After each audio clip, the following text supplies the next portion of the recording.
2, 1, 2, 3.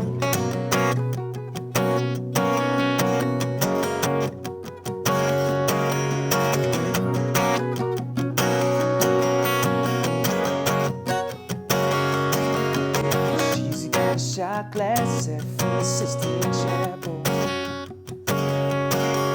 She's got a shot glass set from the Sistine Chapel. She bought a New York shoehorn shaped like an apple. Cheap keychains from Kilimanjaro. But yeah, so all of those are like things that are the weirdest ideas for souvenirs that I could think of that were still like, if it existed, I wouldn't be surprised. You know, like novelty is great, but like I don't think souvenirs are all about novelty. You can buy that anywhere. I mean, I'm sure we'll see them here. We've seen them in Bangkok. We've seen them everywhere we've gone. It's just been like, whether that's a t-shirt that, you know, is in English saying something that makes 0 sense for your Thai experience, or your, you know, it's a shot glass, or any of the number of things in this song.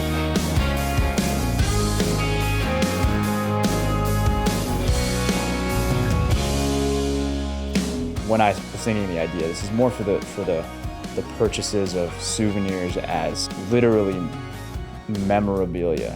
We sort of imbue those things with meaning. That's interesting. Do you just want this thing to like make you happy for being like, I went to Thailand, or I went to Mexico, or and you know, whatever it is? How does that translate into a memory better than a memory? And why is it important to take things like that back? When I think of accumulating stuff, if like somebody travels a lot and they just keep buying and buying and buying stuff, like at some point all that stuff's gonna go in a box, you know? At some point. Yeah. You know, it's... And they lose their significance, right? Yeah. Because they're saturated. Which is why, like, exactly, so like some things you won't even remember where it's from if it's not marked with the place. You know? Right. If you have so many.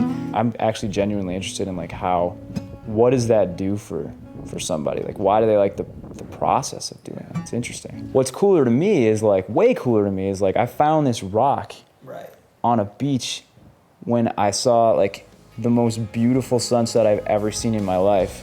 And that's why I have this. Like, you found something literally unique, one of a kind, and now it's meaningful because of how you found it.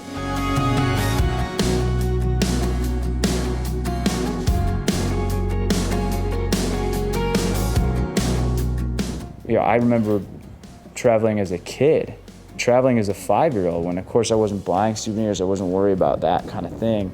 But like, I remember the smell of like my cousin's house in Ireland. Mm-hmm. I remember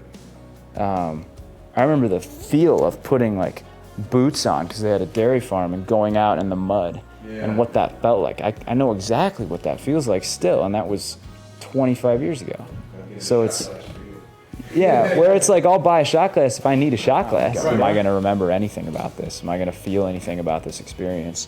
And the answer is the same for me every time. The chorus goes, I ain't gonna forget a sky so crystal clear, and I'm gonna miss how I felt welcome here.